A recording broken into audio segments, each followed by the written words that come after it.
Welcome. Tonight, we are going to talk about Hiawatha, one of the most remarkable figures in North American history. A man whose vision and determination transformed a landscape of endless warfare into a confederation of peace that would endure for centuries and influence the very foundations of modern democracy.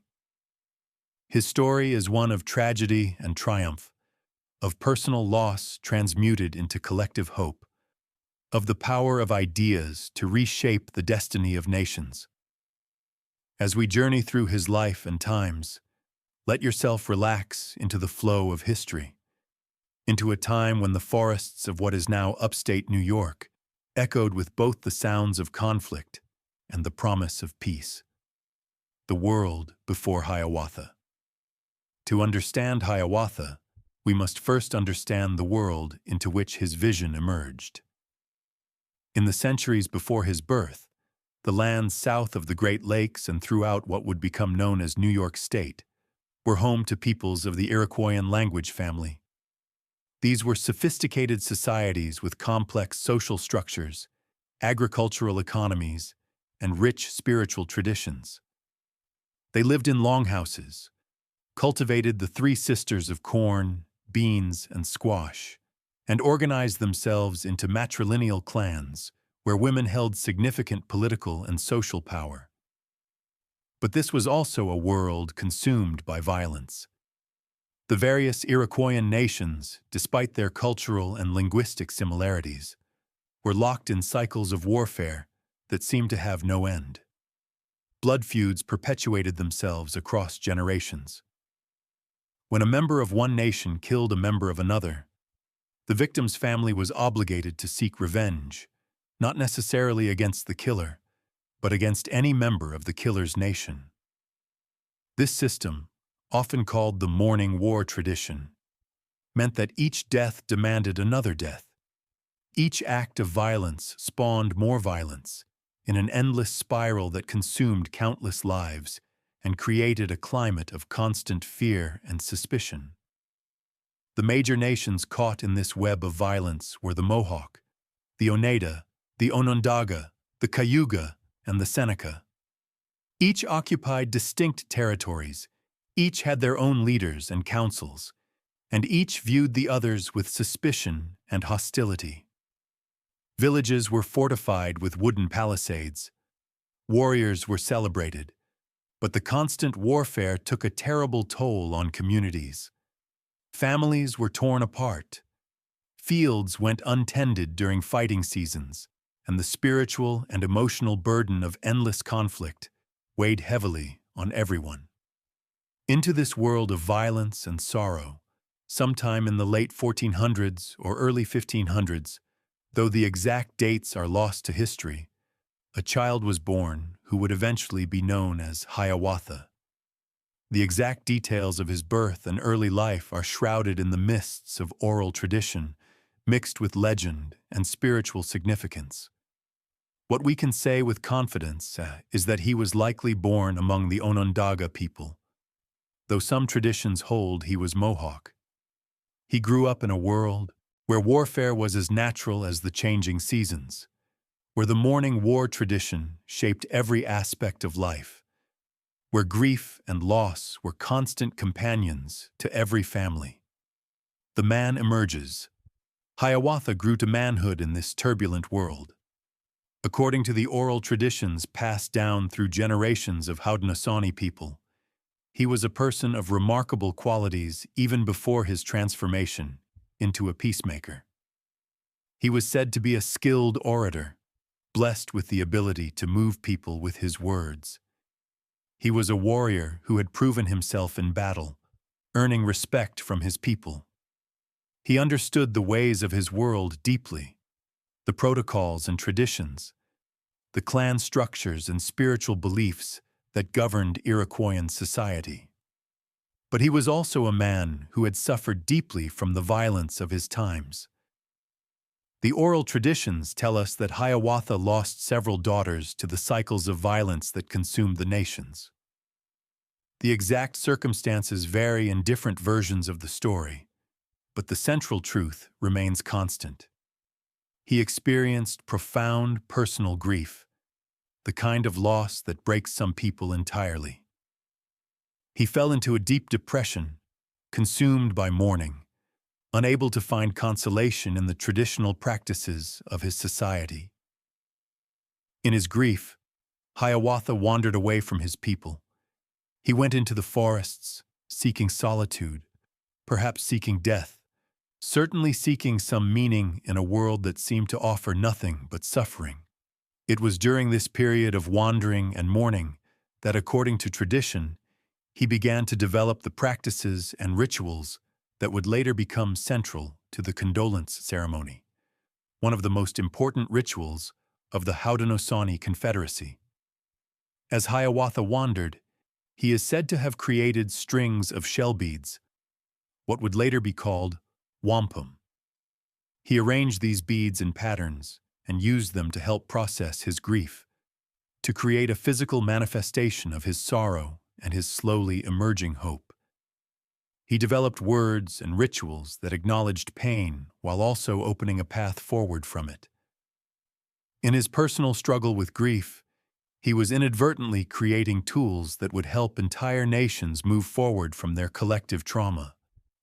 But Hiawatha's transformation from a grieving man into a peacemaker did not happen in isolation. His story becomes inseparably intertwined with that of another remarkable figure, a man known as the Peacemaker, or in the Mohawk language, Daganoweda. The Peacemaker's vision. Daganoweda, the Peacemaker, was himself a figure of profound mystery and spiritual significance. According to Haudenosaunee oral tradition, he was born among the Huron people, to the north of the Iroquoian nations, under miraculous circumstances. His mother was said to be a virgin, and his birth was prophesied in dreams. Even as a young man, he spoke of a vision he had received, a vision of peace that seemed impossible in that violent world. The Peacemaker's vision was radical and comprehensive. He conceived of a system where the warring nations would come together under one roof, symbolically speaking, while maintaining their distinct identities and territories. He envisioned a government structure based on consensus and discussion rather than the arbitrary power of individual leaders.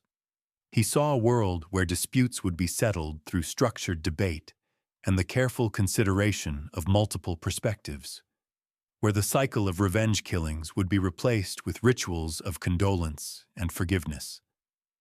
Central to the Peacemaker's vision was the concept that would become known as the Great Law of Peace, or Kayanari-ko-wa in the Mohawk language.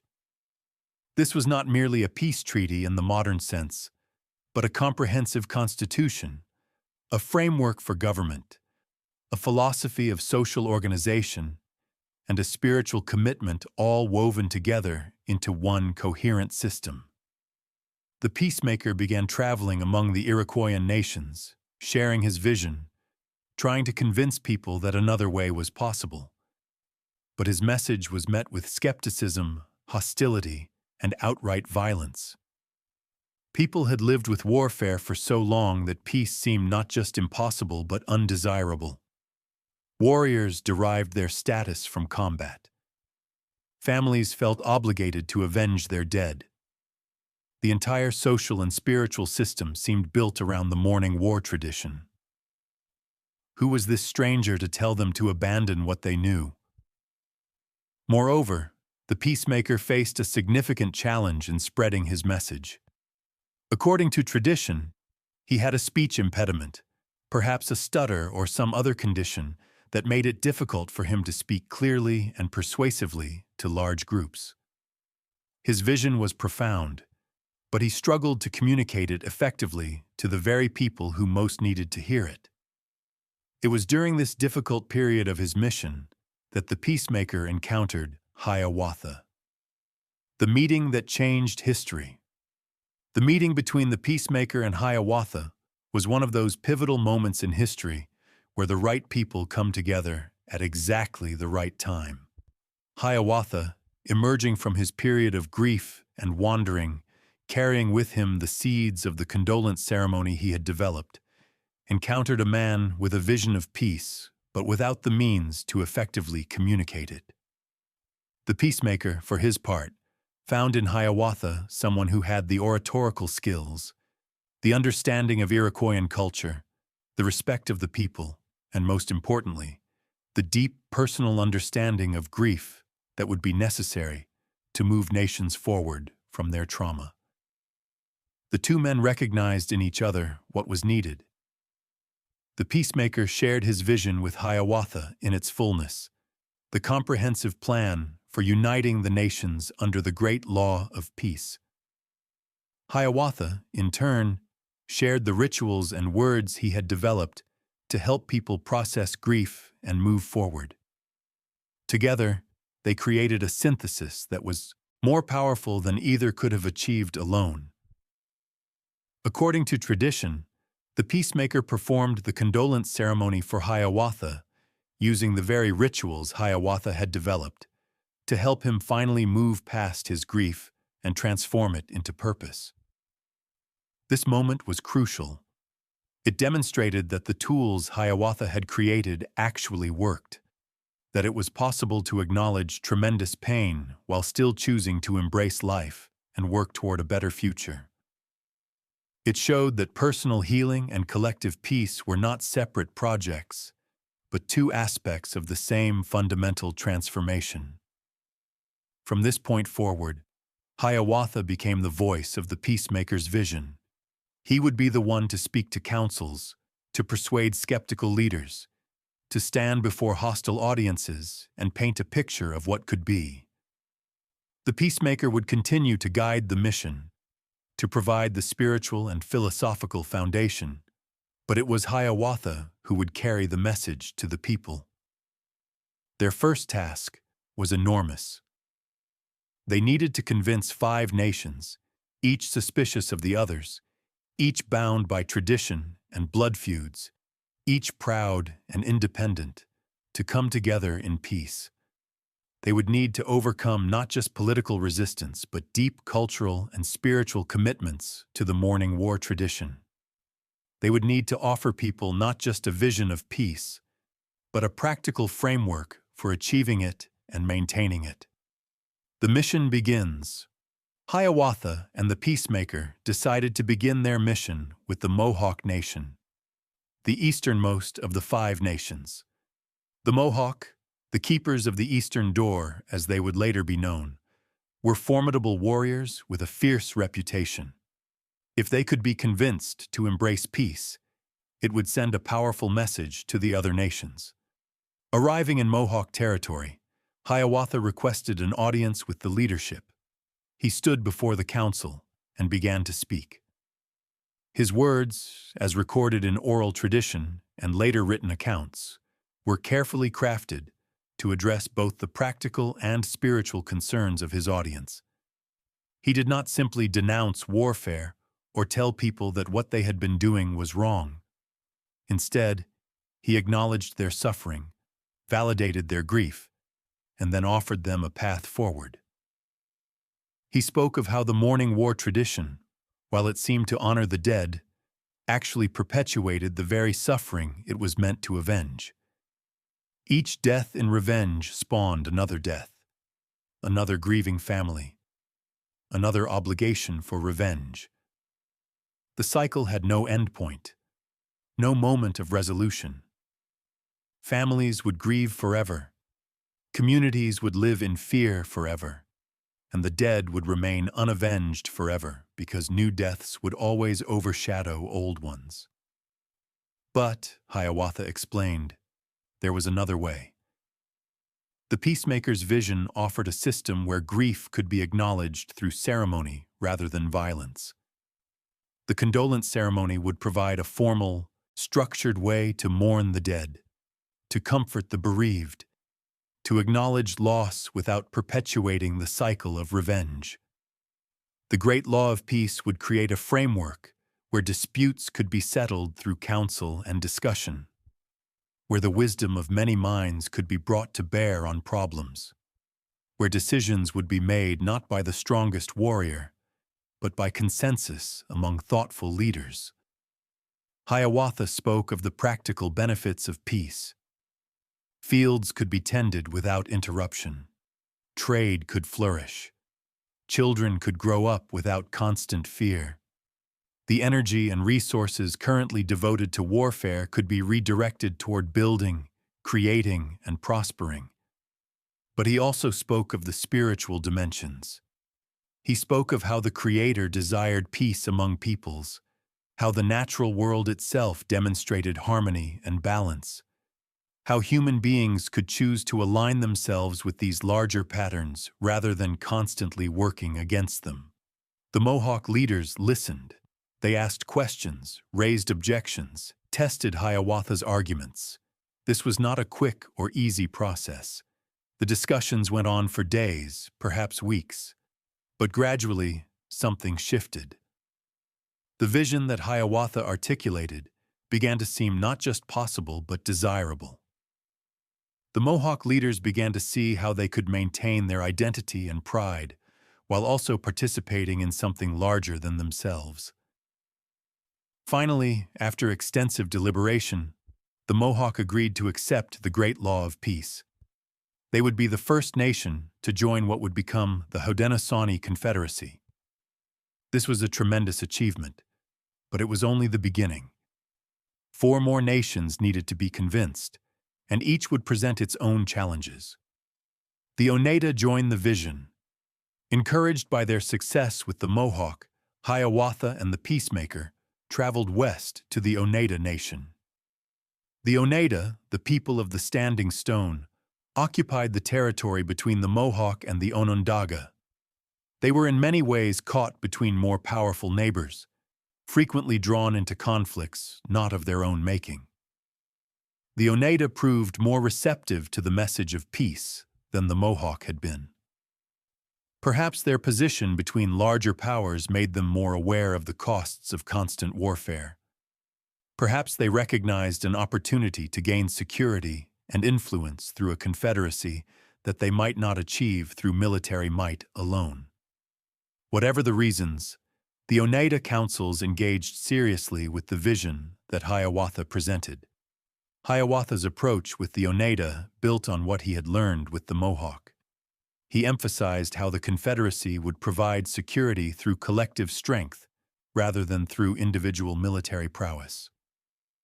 He explained how each nation would retain its autonomy in internal matters while participating in collective decision-making on issues that affected all nations. He detailed the structure of the Grand Council that would govern the Confederacy, how leaders would be chosen, how decisions would be made, how the voices of all nations would be heard. The Oneida also raised practical questions about implementation. How exactly would the morning war tradition be replaced? What would happen to ongoing blood feuds? How would the transition from warfare to peace actually occur? Hiawatha and the Peacemaker had thought through these issues carefully. They explained that the condolence ceremony would provide a formal alternative to revenge killings. When someone died, whether from violence or other causes, the ceremony would allow the community to mourn collectively, to comfort the bereaved, and to symbolically raise up a new leader to take the place of the deceased in the community's structure. They also explained the concept that would become known as covering the graves. Under the Great Law of Peace, when someone was killed, the perpetrator's nation would be required to provide condolence gifts, particularly wampum belts, to the victim's family and nation. These gifts would not erase the crime, but they would acknowledge it formally and provide material support to those who had suffered loss. Most importantly, accepting these condolence gifts would signal that the matter was considered closed, that revenge would not be sought. The Oneida leaders saw the wisdom in this approach. It provided a structured way to address wrongs without perpetuating the cycle of violence. It honored the dead and comforted the living, while also creating a path forward. After their own period of deliberation and discussion, the Oneida agreed to join the Confederacy. Now 2 nations had committed to the Great Law of Peace. The challenge of the Onondaga. With two nations committed, Hiawatha and the Peacemaker next turned their attention to the Onondaga, the people of the hills. The Onondaga occupied the central territory among the five nations, and geographically, they would be at the heart of any confederacy. But the Onondaga presented a unique and formidable challenge, embodied in the person of their leader, Tadodaho. Tadodaho was a figure of fearsome reputation and, according to tradition, terrifying appearance. He is described in oral traditions as having snakes in his hair and a twisted body, reflecting his twisted and malevolent mind. Whether these descriptions were literal or metaphorical, representing his dangerous and unpredictable nature through symbolic imagery, Tadodaho was clearly a powerful sorcerer and a chief who had no interest in peace. He derived his power from the system of warfare. He was skilled at manipulating conflicts to maintain his own influence. Peace would threaten everything he had built.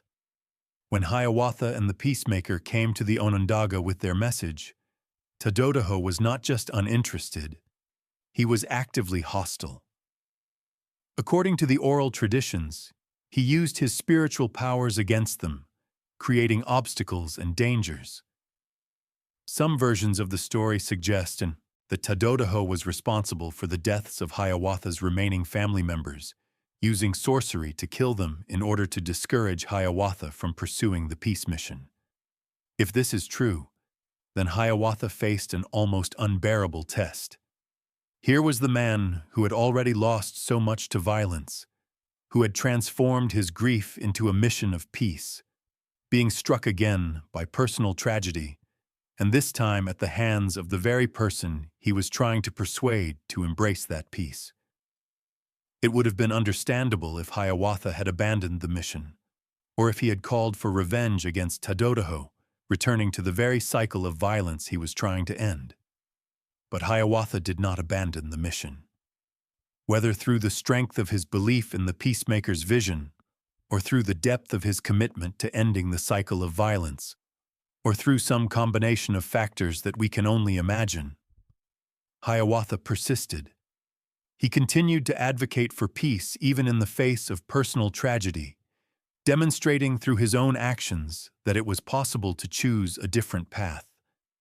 The confrontation with Tadodaho and the Onondaga meant that Hiawatha and the Peacemaker had to adjust their strategy. They could not convince the Onondaga while Tadodaho remained implacably opposed. So they decided to continue their mission with the remaining nations, building a coalition that would eventually be strong enough to either persuade or isolate Tadodaho. The Cayuga and Seneca accept peace.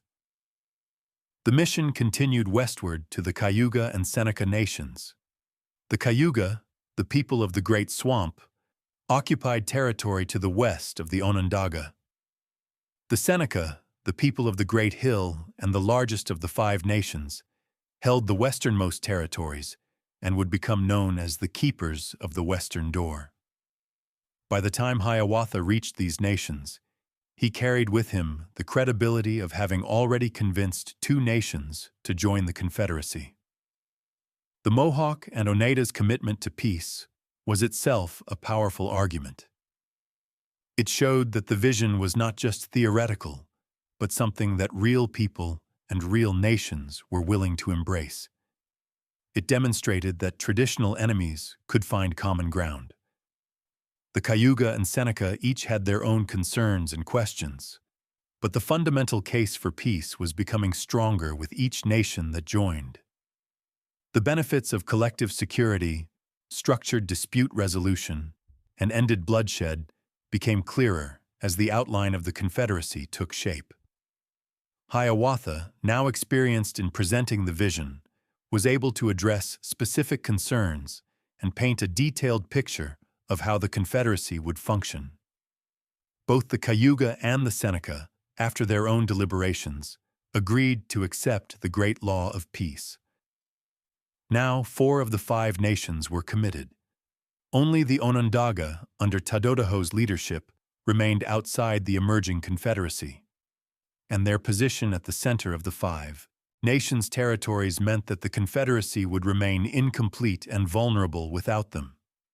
Confronting Tadodaho.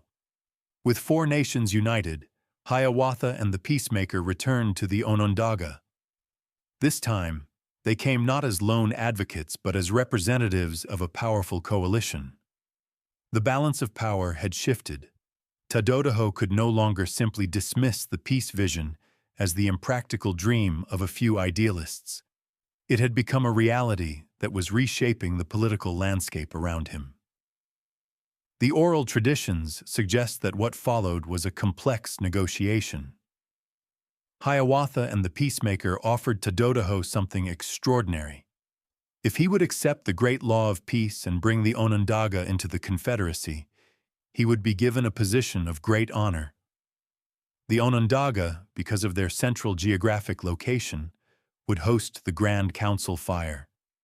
The council would meet in Onondaga territory, and Tadodaho himself would be given the title of the first among equals in the council, the Keeper of the Council Fire, a position of significant ceremonial and practical importance. This was a brilliant strategy. Rather than trying to defeat or humiliate Tadodaho, Hiawatha and the Peacemaker were offering him a way to transform his power from something based on violence and fear into something based on wisdom and consensus. They were offering him immortality, in a sense.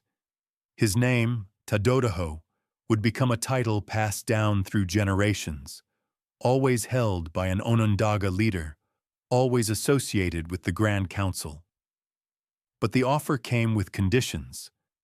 Tadodaho would have to undergo a transformation, both symbolic and real. The Peacemaker would perform a ceremony to comb the snakes from his hair, a vivid metaphor for removing his malevolent nature and his commitment to violence. He would have to straighten his twisted body, abandoning his warped approach to power. He would have to accept that his influence would come not from fear, but from his role in facilitating the consensus of the council. According to tradition, Tadodaho agreed. Whether this was because he genuinely embraced the peace vision, or because he recognized that refusing would leave him isolated and potentially powerless, or some combination of both, we cannot know. But he agreed. The Peacemaker performed the ceremony, symbolically transforming Tadodaho from an opponent of peace into one of its guardians. With Tadodaho's acceptance, all five nations were now united under the great law of peace. The Haudenosaunee Confederacy, also known as the Iroquois Confederacy or the Five Nations, later the Six Nations when the Tuscarora joined in the 18th century, had been born. The great law of peace. The structure that Hiawatha helped to create was remarkable in its sophistication and its balance of different principles. The Great Law of Peace, or Kayanariko Wa, established a system of government that incorporated elements of democracy, federalism, and consensus building in ways that were revolutionary for its time and remain impressive today. At the heart of the system was the Grand Council, composed of 50 sachems, or peace chiefs, drawn from the five nations. These sachems were not military leaders, but civil leaders, chosen for their wisdom, judgment, and commitment to peace. Importantly, they were chosen by the clan mothers, the senior women of each clan. This reflected the matrilineal structure of Iroquoian society, where lineage was traced through women and women held significant political power. The 50 sachems were not distributed equally among the five nations. The Onondaga had 14 sachems, the Cayuga 10, the Mohawk and Oneida each 9, and the Seneca 8. This distribution was carefully designed to balance the interests and influence of the different nations, while also recognizing the Onondaga's central role as hosts of the council fire.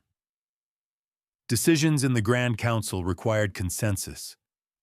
This was not simple majority rule, but a careful process of discussion, debate, and the seeking of agreement that all could accept. The structure worked something like this. The Mohawk and Seneca sachems would discuss a question first, on opposite sides of the council fire, and reach a consensus between themselves. Then the Oneida and Cayuga would do the same. If these two pairs agreed, the question would be referred to the Onondaga sachems, who would confirm the decision.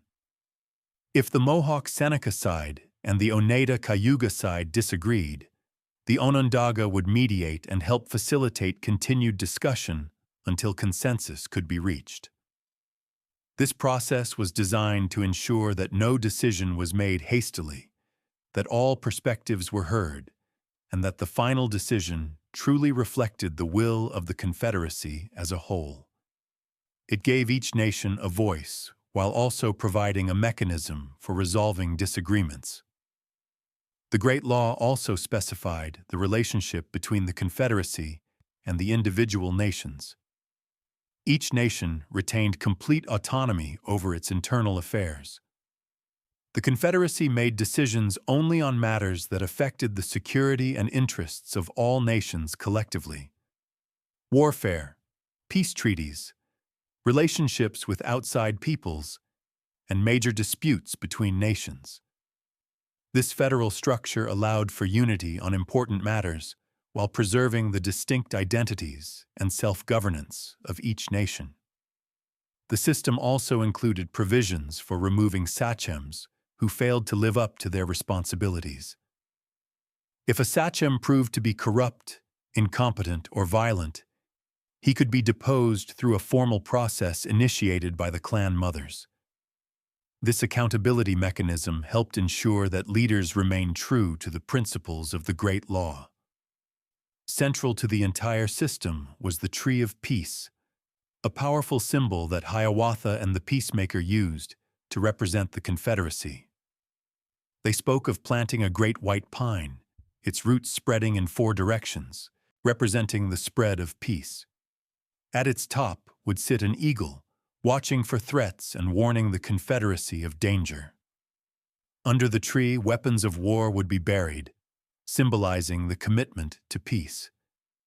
The tree's needles grew in clusters of 5, representing the 5 nations united. The Tree of Peace was not just a symbol, but a practice. Haudenosaunee oral tradition holds that an actual white pine was planted at the time of the Confederacy's founding, though its exact location is debated by historians. The symbol remains powerful today, appearing on Haudenosaunee flags and in official imagery. The condolence ceremony.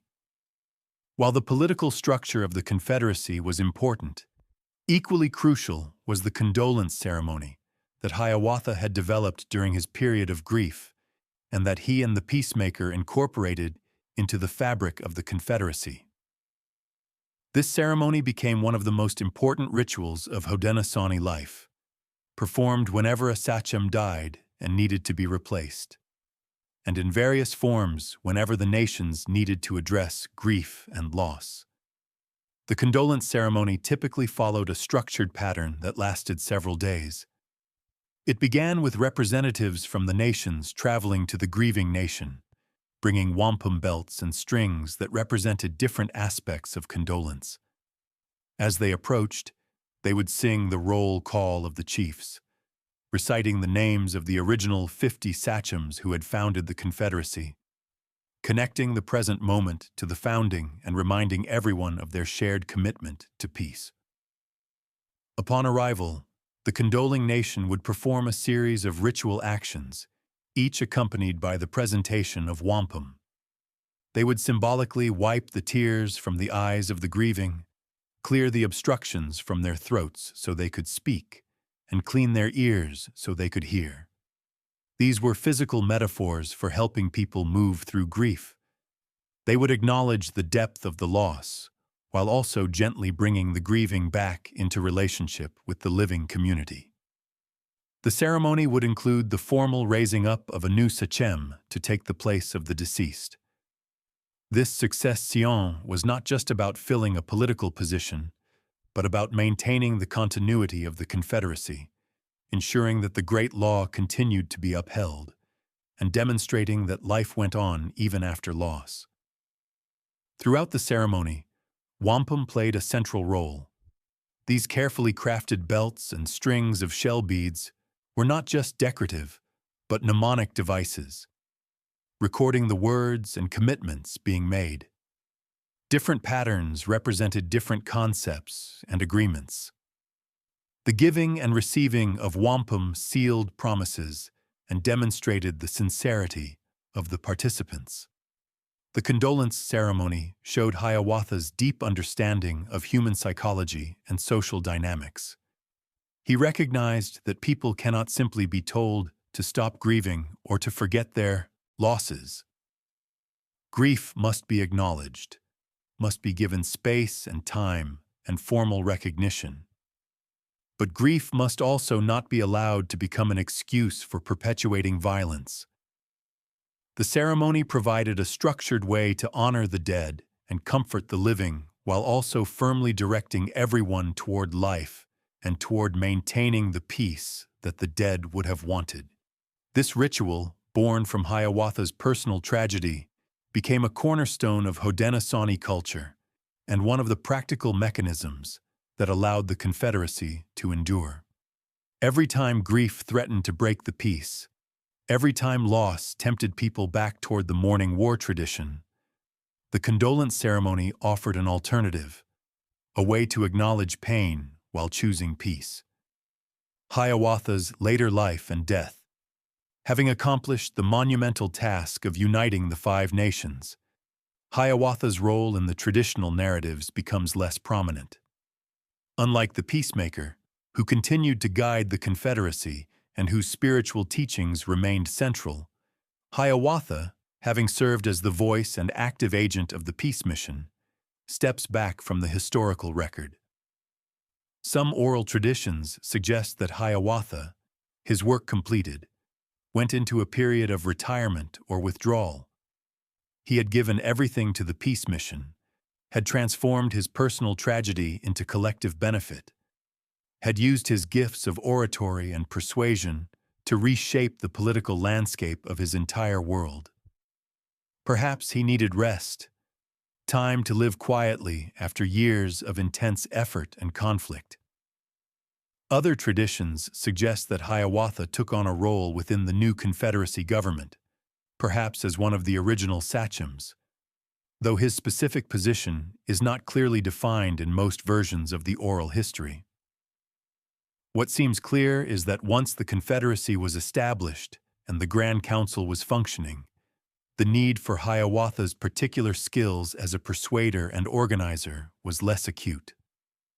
The system he had helped create was designed to be self-sustaining, to function through the collective wisdom of the sachems, rather than depending on any single charismatic leader.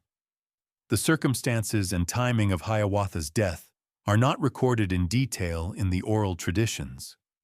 Some versions of the story suggest he died naturally in old age, having seen the Confederacy firmly established and functioning. Others suggest more mysterious or supernatural elements to his passing, in keeping with the sacred and legendary aspects of the founding narratives. What is most significant is that Hiawatha, unlike some historical figures, did not seek to make himself indispensable. He did not try to become a permanent ruler or to establish a dynasty. He helped create a system designed to function without him, a government of laws and structures rather than personality. In this way, he demonstrated the sincerity of his commitment to the principles of the great law. He was not seeking personal power or glory, but genuine peace and effective governance for his people. The legacy and impact. The Confederacy that Hiawatha helped to create endured and thrived. By the time European colonizers began arriving in North America in significant numbers in the 17th century, the Haudenosaunee Confederacy was a major power in the northeastern part of the continent. The five nations had indeed found security in unity. They were able to negotiate with European powers from a position of strength, playing different colonial factions against each other and maintaining their sovereignty far longer than many other indigenous nations. The Grand Council continued to function according to the principles laid out in the Great Law. Sachems were chosen by clan mothers, decisions were made by consensus, and the federal structure allowed each nation to maintain its identity while participating in collective governance. The condolence ceremony continued to be performed, providing a formal mechanism for addressing grief and ensuring smooth transitions of leadership. The influence of the Haudenosaunee Confederacy extended far beyond its own borders. Other indigenous nations observed the Confederacy's strength and stability, and some sought to emulate aspects of its structure. The Confederacy became a model of how diverse peoples could unite while maintaining their distinct identities, how consensus-based governance could work on a large scale, and how formal structures and rituals could help maintain peace even in the face of external pressures.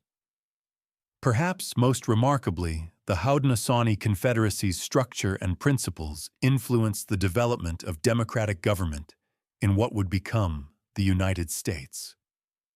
The Founding Fathers, particularly Benjamin Franklin, were familiar with the Haudenosaunee Confederacy. Franklin had extensive interactions with Haudenosaunee leaders and was impressed by their system of government. He and others referenced the Confederacy in their discussions about how the American colonies might unite. The Albany Plan of Union, proposed by Franklin in 1754, bore clear similarities to the Haudenosaunee federal structure, suggesting a union of colonies that would handle common concerns while preserving individual colony autonomy. While the Albany Plan was not adopted, its principles influenced later thinking about American federalism. The U.S. Constitution's federal structure, with its balance between national government and state sovereignty, echoes principles present in the Great Law of Peace, though filtered through European political philosophy and adapted to different circumstances. The influence is sometimes overstated by those seeking to romanticize indigenous contributions to American democracy, and it's important to note the significant differences between the Great Law and the U.S. Constitution. The Haudenosaunee system was based on consensus and collective decision-making by appointed sachems chosen by clan mothers, while the U.S. system emphasized representation through elected officials and majority rule. The Haudenosaunee system gave women significant political power through the clan mother's role, while the U.S. Constitution initially excluded women from voting entirely. The Haudenosaunee system was embedded in a specific spiritual and cultural framework that the U.S. system did not share. Nevertheless, the historical record shows that the Founding Fathers were aware of and impressed by the Haudenosaunee Confederacy, and it served as one of several examples of federal systems that influenced their thinking. The basic idea that diverse peoples could unite for common purposes while maintaining their distinct identities, that large-scale government could function without a monarch, and that formal structures and laws could create lasting peace were all principles that the Haudenosaunee Confederacy embodied, and that American democracy also sought to embody. Hiawatha in literature and popular culture. The story of Hiawatha took an unfortunate turn in American popular culture in 1855 with the publication of Henry Wadsworth Longfellow's epic poem, The Song of Hiawatha. This poem, while well-intentioned and artistically significant in its own right, created a fictionalized version of Hiawatha that bore little resemblance to the historical figure and caused lasting confusion about who Hiawatha actually was. Longfellow's Hiawatha was a composite character, drawn from various indigenous legends and stories, primarily those of Manabojo, a trickster hero from Ojibwe tradition. Longfellow set his story among the Ojibwe people around Lake Superior, not among the Iroquois of upstate New York. His Hiawatha was a spiritual and cultural hero who taught his people various arts and skills, dealt with mythological creatures, and eventually left his people after the arrival of Christian missionaries, supposedly urging his followers to accept the new religion. This literary Hiawatha was completely different from the historical Hiawatha, who helped found the Haudenosaunee Confederacy. They were different peoples, Ojibwe versus Iroquois, different time periods, different missions, and different stories. Longfellow had read about the real Hiawatha in Henry Schoolcraft's writings about indigenous peoples, but he conflated and confused various indigenous figures and traditions, creating a fictional narrative that merged elements from different cultures and histories. The problem was that Longfellow's poem was enormously popular. It was widely read, memorized, and taught in American schools for generations. For many non-Indigenous Americans, Hiawatha meant the character from Longfellow's poem, not the real historical figure who helped create one of North America's most sophisticated systems of government. The poem, despite its literary merits, thus contributed to the erasure and distortion of actual Indigenous history and the trivialization of Indigenous political achievements. Moreover, Longfellow's poem, written in a meter borrowed from Finnish epic poetry, treated Indigenous peoples as romantic primitives, noble savages, and people of the past, rather than contemporary peoples with ongoing histories and cultures. The poem's concluding section, where Hiawatha supposedly welcomes Christianity and European civilization, reflected Longfellow's own assumptions about progress and civilization, rather than any indigenous perspective. This confusion between the literary and historical Hiawatha persisted well into the 20th century. It was only through the efforts of indigenous scholars, educators, and activists that the distinction began to be more widely understood, and that the actual history of Hiawatha and the Haudenosaunee Confederacy began to receive the attention it deserved. Today, Haudenosaunee people continue to tell the story of Hiawatha, passing down the oral traditions that preserve his memory and teachings. They emphasize the real Hiawatha's role in creating peace, his wisdom in developing the condolence ceremony, and his partnership with the Peacemaker in crafting the Great Law. They work to educate others about the difference between the historical figure and Longfellow's fictional character, reclaiming Hiawatha's true story from the distortions of popular culture. The Haudenosaunee Confederacy today. The Haudenosaunee Confederacy still exists today, making it one of the oldest continuously functioning governments in North America. The Grand Council still meets. Sachems are still chosen by clan mothers according to the ancient protocols, and the Great Law of Peace continues to guide the Confederacy's governance. The Confederacy faced enormous challenges over the centuries following European colonization. The American Revolution divided the Confederacy, with different nations supporting different sides. The Oneida and Tuscarora largely supported the American rebels, while the Mohawk, Onondaga, Cayuga, and Seneca largely supported the British. This division created tensions within the Confederacy and led to devastating violence between former allies. After the Revolution, the new United States government dealt with the Haudenosaunee nations both collectively and individually, often pursuing policies designed to undermine the Confederacy's unity and acquire indigenous lands. The Haudenosaunee people faced forced removals, land theft, cultural suppression, and assimilation pressure.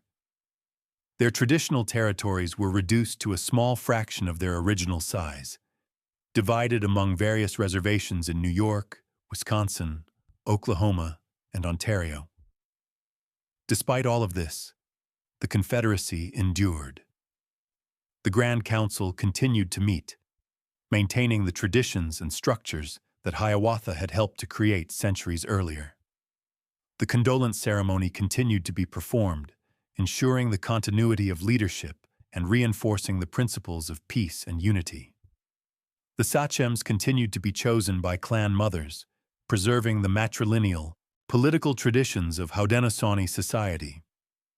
In the 20th and 21st centuries, the Haudenosaunee Confederacy has worked to assert its sovereignty and protect its remaining lands and rights. The Confederacy issues its own passports, which are used by Haudenosaunee people when traveling internationally. These passports are recognized by some countries, though not all, leading to occasional diplomatic tensions that nonetheless highlight the Confederacy's ongoing claim to sovereign nation status. The Confederacy has also been active in environmental protection, particularly around issues affecting traditional Haudenosaunee territories. Drawing on the Great Law's principles about responsibility to future generations and the interconnection between human and natural communities, Haudenosaunee leaders have been prominent voices in movements to protect water, forests, and other natural resources. Haudenosaunee people continue to teach their languages, maintain their ceremonies, and pass down the oral traditions that preserve their history and values. The story of Hiawatha and the Peacemaker remains central to this cultural transmission. Children grow up hearing about how two visionary leaders transformed a landscape of violence into a confederation of peace, how grief can be transformed into purpose, and how unity can be achieved while respecting diversity. The Confederacy also serves as a living example that indigenous peoples are not relics of the past, but contemporary nations with continuous histories and ongoing political lives.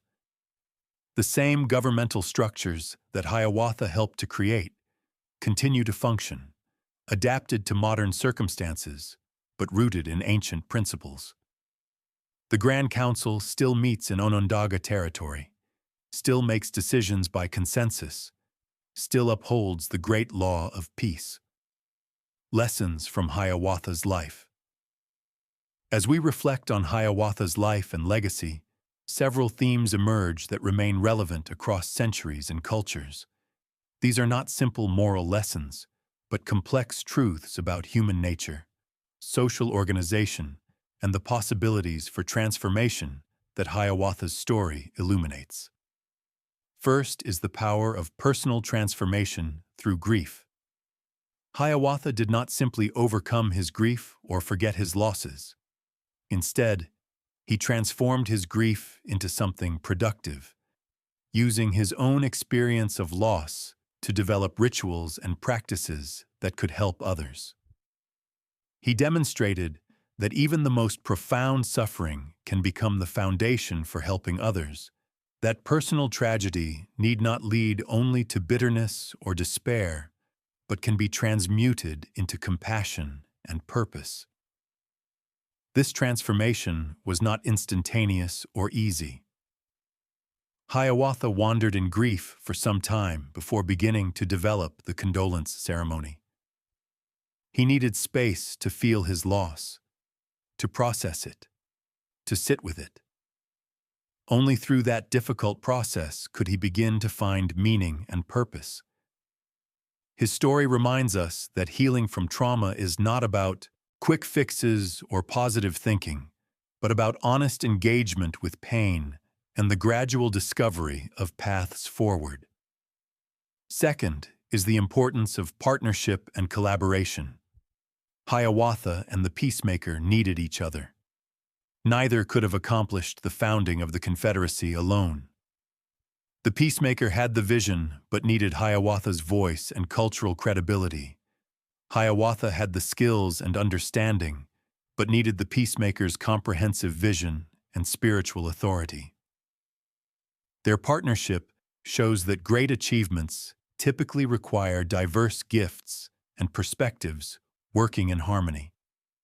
This principle extended beyond the two founding leaders to the entire structure of the Confederacy they created. The Great Law of Peace was fundamentally about achieving strength through cooperation, about diverse nations working together while maintaining their distinct identities. It was a rejection of the idea that power must be concentrated or that unity requires uniformity.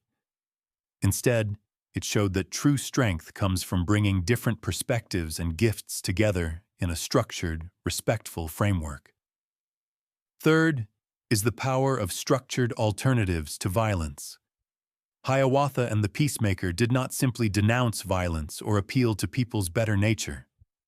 They created concrete, practical alternatives to the mourning war tradition. The condolence ceremony provided a structured ritual that acknowledged grief and honored the dead without requiring revenge. The Grand Council provided a forum for resolving disputes through discussion rather than combat. The Great Law specified procedures and protocols that channeled conflict into productive directions.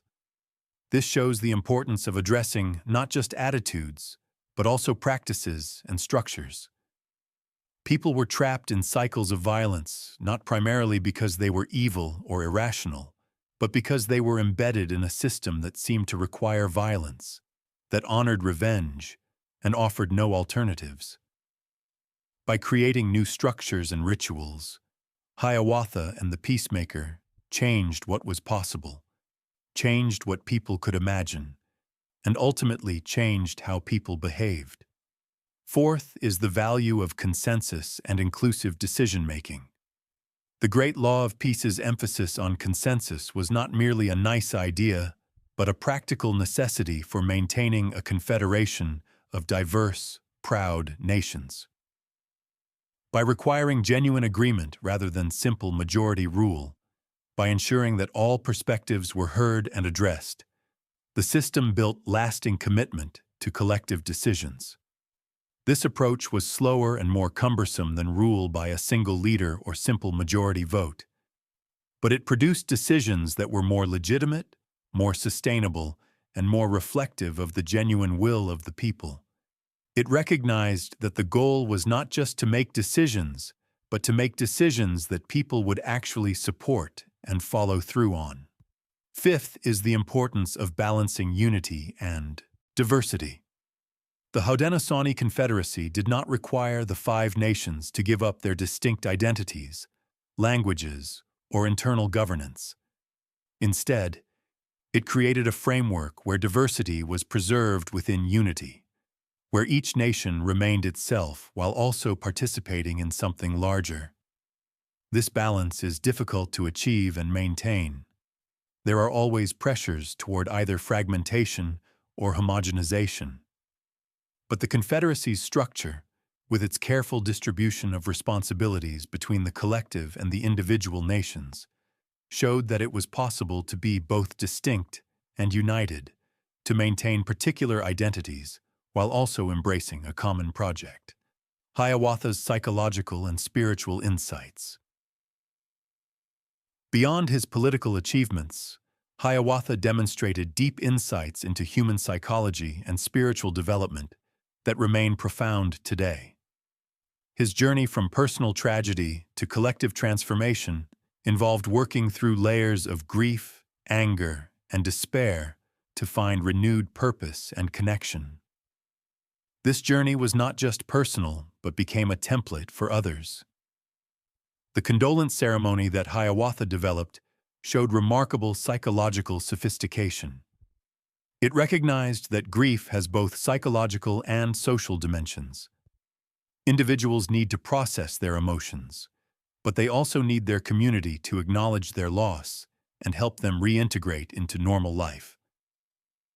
The ceremony addressed both dimensions, providing space for feeling and expression, while also gently guiding the grieving back into relationship with others.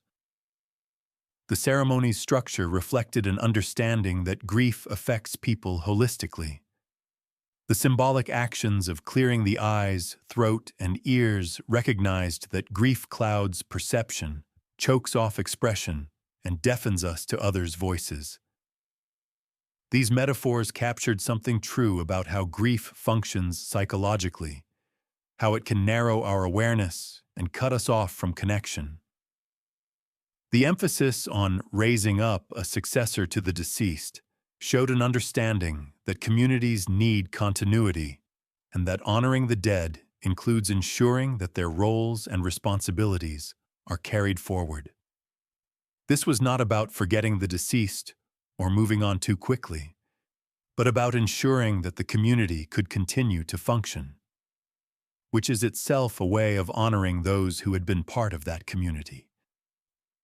Hiawatha's spiritual understanding was also profound. He and the Peacemaker framed the great law of peace in explicitly spiritual terms. They spoke of the Creator's desire for peace among peoples, of alignment with natural harmony, of spiritual responsibilities and sacred commitments. This spiritual framing was not superficial, but fundamental. It meant that adhering to the great law was not just pragmatically wise, but spiritually right. Not just politically expedient, but cosmically aligned with the way things ought to be. This spiritual dimension gave the Confederacy a depth and resilience that purely political arrangements might not have had. When people faced temptations to break the peace, when conflicts arose that threatened unity, they were reminded not just of practical consequences, but of sacred obligations. They were called to embody spiritual principles in their political practices, to let their governance reflect their deepest values and beliefs. Hiawatha also understood the power of symbols and rituals. The Tree of Peace, the wampum belts, the structured ceremonies, the council protocols, all of these gave tangible form to abstract principles. They made peace something you could see, touch, and perform, not just think about. They engaged people not just intellectually, but emotionally and physically, creating experiences that reinforced the commitment to peace in ways that mere words could not. The challenge of historical truth. As we tell Hiawatha's story, we must acknowledge the challenges of separating historical fact from legend, truth from embellishment. Hiawatha lived before European contact, before written records, in a tradition that preserved history through oral narratives rather than written documents. The stories about him have been passed down through generations, shaped by countless retellings, embroidered with sacred and legendary elements that make the narratives more powerful, but also more difficult to verify historically. Some elements of the Hiawatha story are clearly historical. The Haudenosaunee Confederacy existed and functioned as described. Archaeological and early colonial records confirm the Confederacy's existence, its federal structure, its Grand Council, and many of its specific practices. The Confederacy was a real political achievement, not a myth or legend. Similarly, the cultural practices associated with the Confederacy, the condolence ceremony, the use of wampum, the role of clan mothers, the consensus-based decision-making are all documented in early colonial accounts and continue to be practiced today.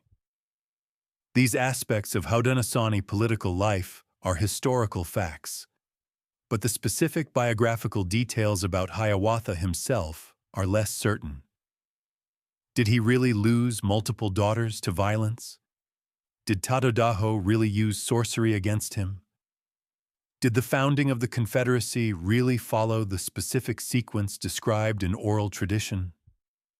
These details are harder to verify and likely contain elements of narrative shaping, where events are arranged and embellished to make the story more dramatic and meaningful. This does not mean the oral traditions are false or that Hiawatha did not exist. Rather, it means we must approach these narratives with appropriate humility and nuance. The oral traditions preserve important truths about Haudenosaunee history, culture, and values, even if not every detail can be historically verified in the way modern historians might prefer. Moreover, the oral traditions were never meant to be purely historical accounts in the modern sense. They were teaching stories, meant to convey values and principles, to inspire and guide, to connect people to their past, and give meaning to their present. They blended history with legend, fact with spiritual truth, in ways that served these purposes. Haudenosaunee people themselves often emphasize that the exact historical details matter less than the principles and teachings the stories convey. Whether Hiawatha's daughters were killed by Tadodaho's sorcery or died by other means, the story teaches about transforming grief into purpose. Whether the founding happened exactly as described or through a somewhat different sequence of events, the achievement of creating the Confederacy remains profound. For those of us outside the Haudenosaunee tradition, the appropriate stance is one of respectful engagement with the oral traditions, recognizing their cultural and spiritual significance while also acknowledging the limits of our ability to verify specific details. We can tell Hiawatha's story as it has been preserved in oral tradition, while also noting that this is how the Haudenosaunee people remember and understand their own history, which deserves respect, even if it does not conform perfectly to modern historical methods. Hiawatha's relevance today. As we consider Hiawatha's life and legacy from the vantage point of the 21st century, we might ask what relevance his story has for our own time. The specific circumstances of 16th century Haudenosaunee society are very different from those of modern global civilization. Yet the fundamental challenges Hiawatha addressed, how to end cycles of violence, how to create lasting peace among diverse peoples, how to build effective governance systems, how to transform personal and collective grief into constructive action, remain intensely relevant. The world today faces numerous conflicts where cycles of revenge and retaliation seem unbreakable. From international conflicts to community violence to personal feuds, the mourning war tradition's logic of a life for a life continues to perpetuate suffering. Hiawatha's insight that this cycle must be consciously broken, that alternatives must be provided, and that structured rituals can help people process grief without resorting to violence, remains powerfully relevant. The challenge of creating unity while respecting diversity is perhaps more relevant now than ever. As our world becomes more interconnected, as different cultures and peoples interact more frequently and intensely, the question of how to build common frameworks without erasing distinct identities becomes crucial. The Haudenosaunee Confederacy's federal structure, with its balance between collective decision-making and individual nation autonomy, offers a model that, while it cannot be simply copied, provides principles worth studying. The emphasis on consensus and inclusive decision-making challenges the winner-take-all, majority rule approaches common in modern democracies. While consensus building is more time-consuming and requires more patience and skill, it can produce more legitimate and sustainable decisions. In an era of intense political polarization, the Grand Council's requirement that decisions truly reflect the will of all parties, not just a bare majority, offers an alternative vision worth considering. The role of women in Haudenosaunee governance, particularly the clan mother's power to choose and remove sachems, challenges patriarchal assumptions about political leadership. While the sachems were all men, the ultimate authority over their selection rested with women, creating a system of checks and balances that recognized women's wisdom and judgment as central to good governance. This offers a historical precedent for gender-balanced governance that predates modern feminism by centuries. Hiawatha's personal journey from grief to purpose speaks to anyone who has experienced loss and struggled to find meaning afterward. His story shows that the process of transformation is possible but not easy, that it requires time and space, that it can lead to profound contributions to the wider community.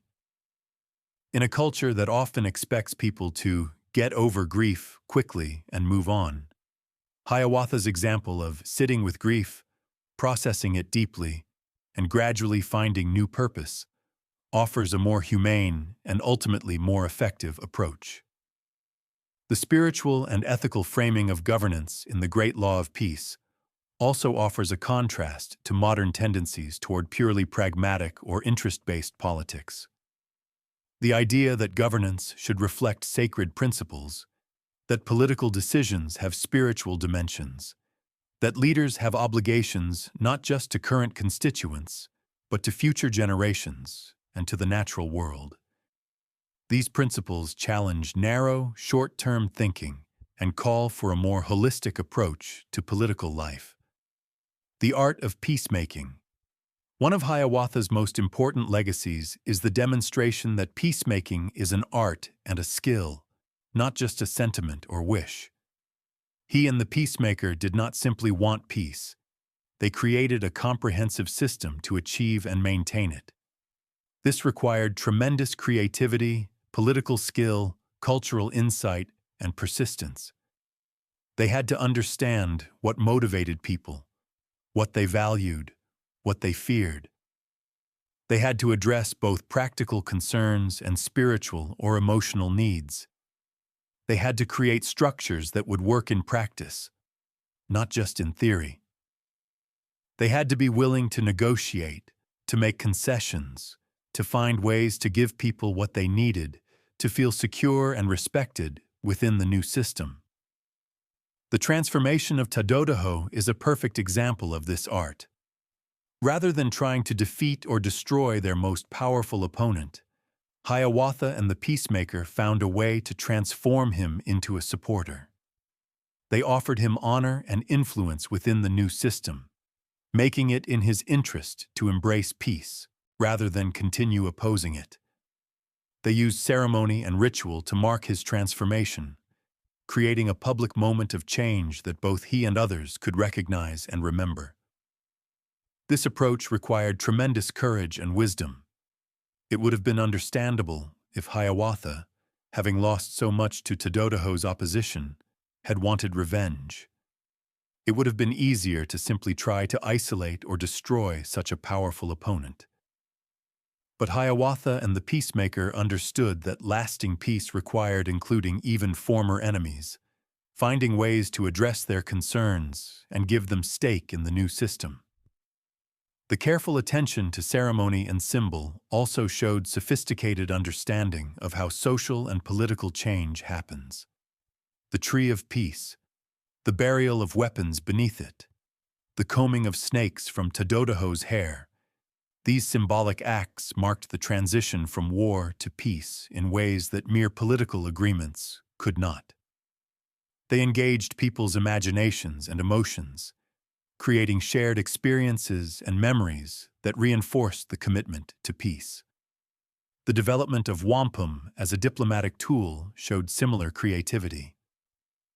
By encoding agreements and commitments in physical objects that could be preserved and displayed, Hiawatha and the Peacemaker created a form of record-keeping that worked within a non-literate culture. The wampum belts became living documents, their patterns and colors carrying meaning that could be read by those who understood the codes. This allowed for complex agreements and historical records to be preserved across generations.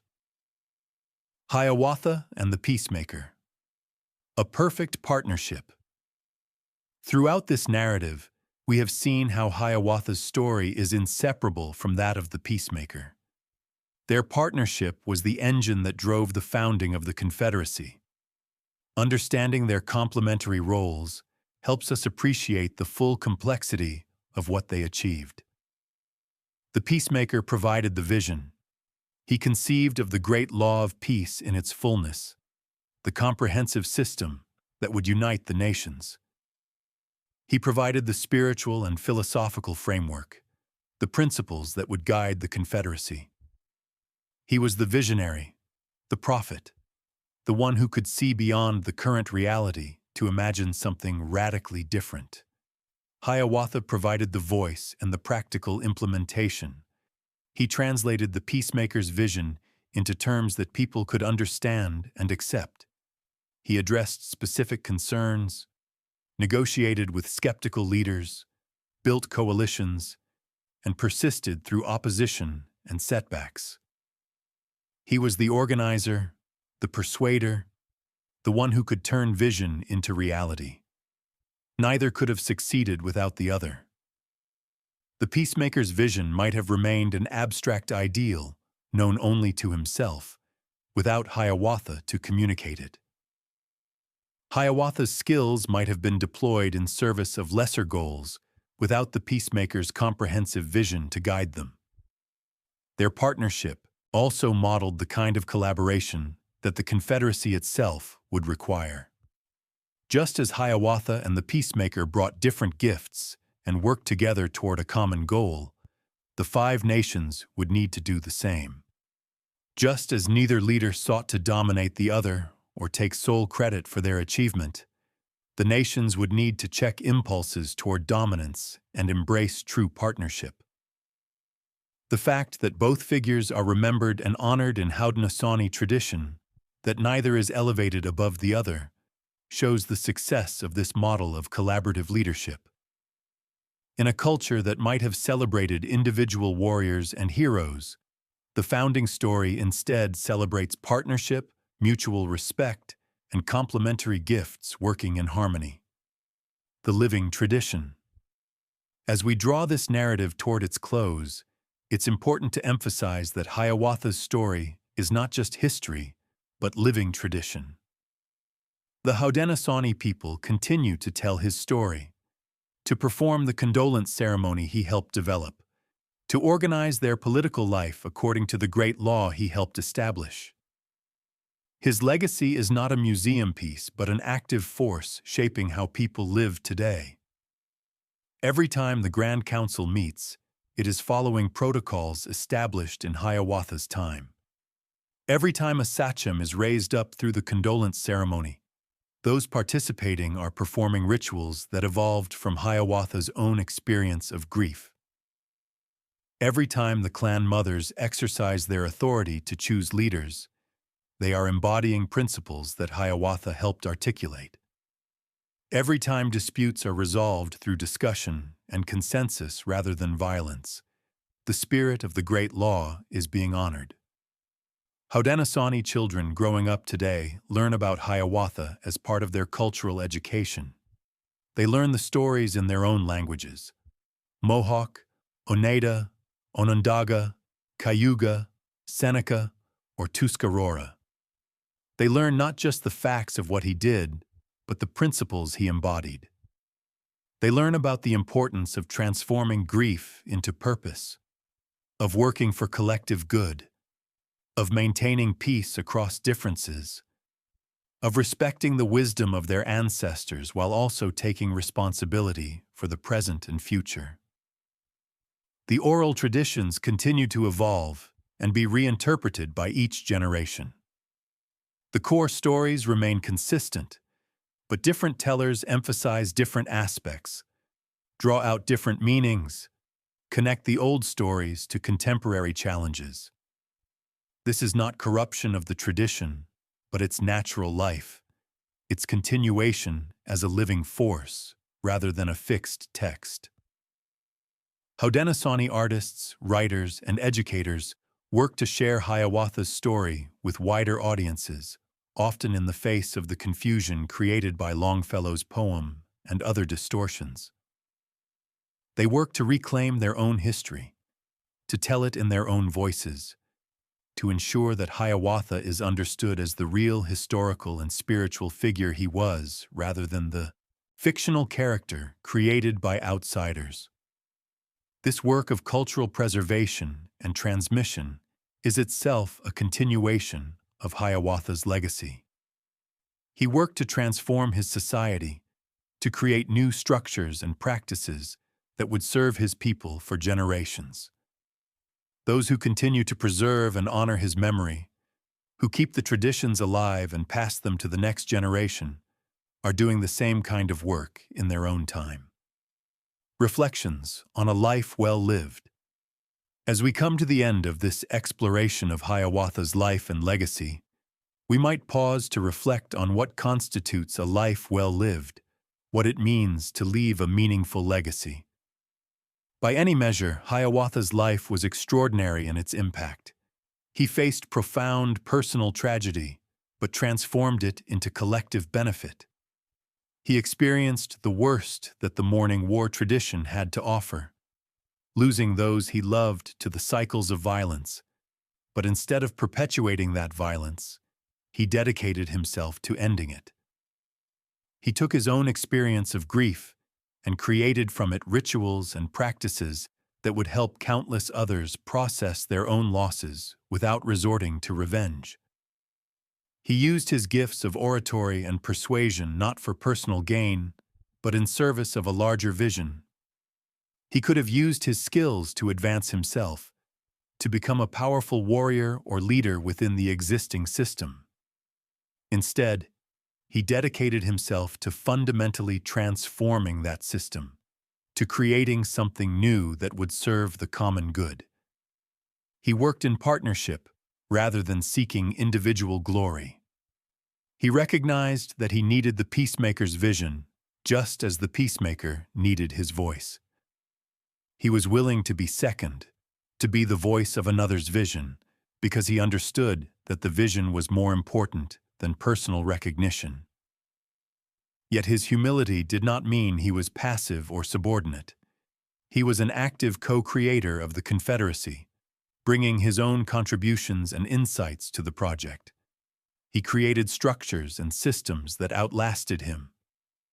The Confederacy he helped found has endured for more than 5 centuries, continuing to function and to shape Haudenosaunee political life today.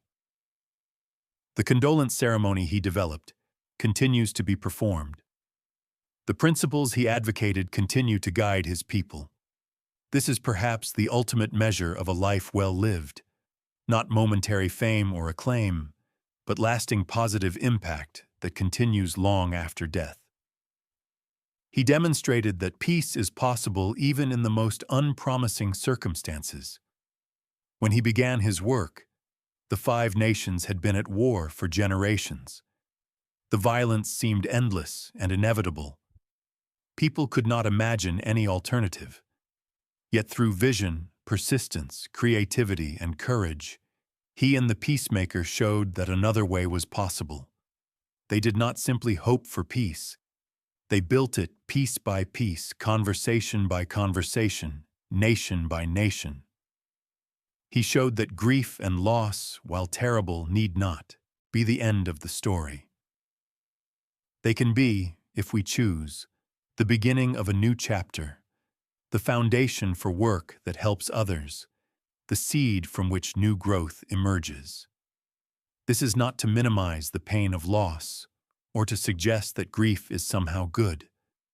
But Hiawatha's life shows that even the worst experiences can, through conscious effort and with time, be transformed into something meaningful. Conclusion: the message for our time.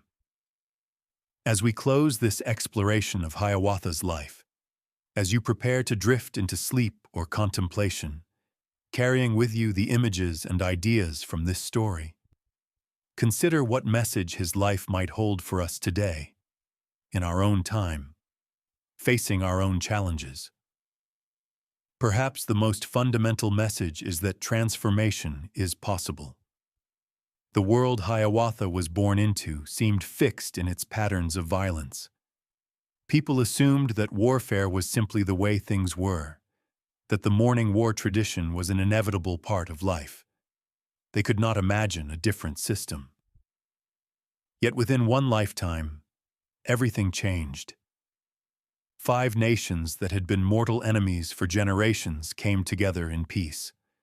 A system that had seemed immutable was replaced with something radically new. If such transformation was possible then, it is possible now. Whatever cycles of violence or dysfunction we face in our own lives and communities, they are not inevitable. They can be broken. New systems can be created. Peace can be achieved. But it requires vision, persistence, creativity, and courage. It requires people willing to imagine something different and then do the hard work of making it real. Another message is the importance of addressing both structures and hearts. Hiawatha and the Peacemaker did not just appeal to people's better nature or urge them to be more peaceful. They created concrete alternatives to violence. The condolence ceremony, the Grand Council, the protocols and procedures of the Great Law. They understood that lasting change requires changing both how people think and feel and how systems operate. Both dimensions are necessary. Neither alone is sufficient. The story also reminds us of the power of partnership and collaboration. The Peacemaker and Hiawatha needed each other. The 5 nations needed to work together.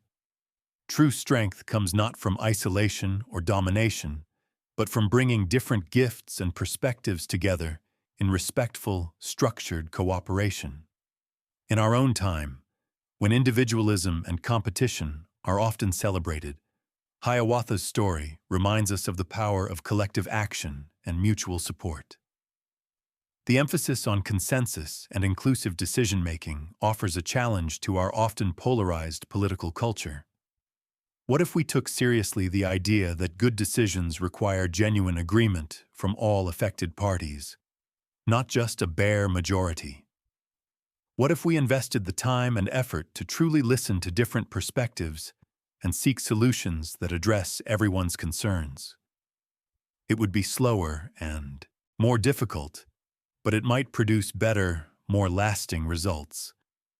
The story of Hiawatha's personal transformation from grief to purpose offers hope to anyone who has experienced loss or trauma. His journey shows that healing is possible, that meaning can be found even after terrible suffering, that pain can be transformed into compassion and action that helps others. This process is not easy or quick, but it is possible.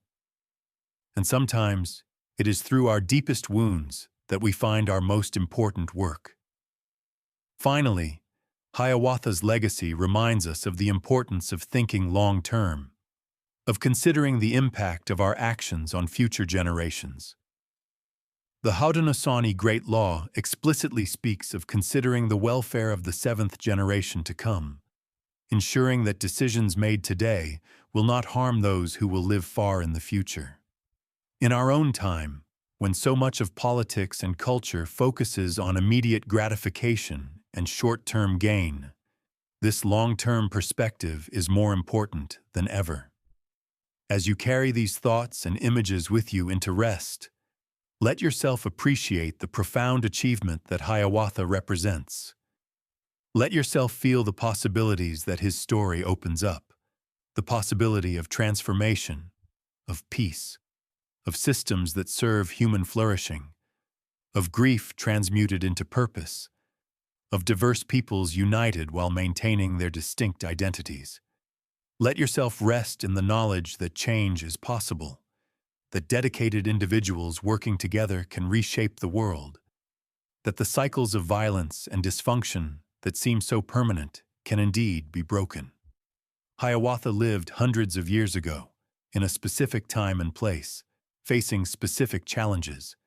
Yet his story echoes across time, speaking to universal human experiences and aspirations.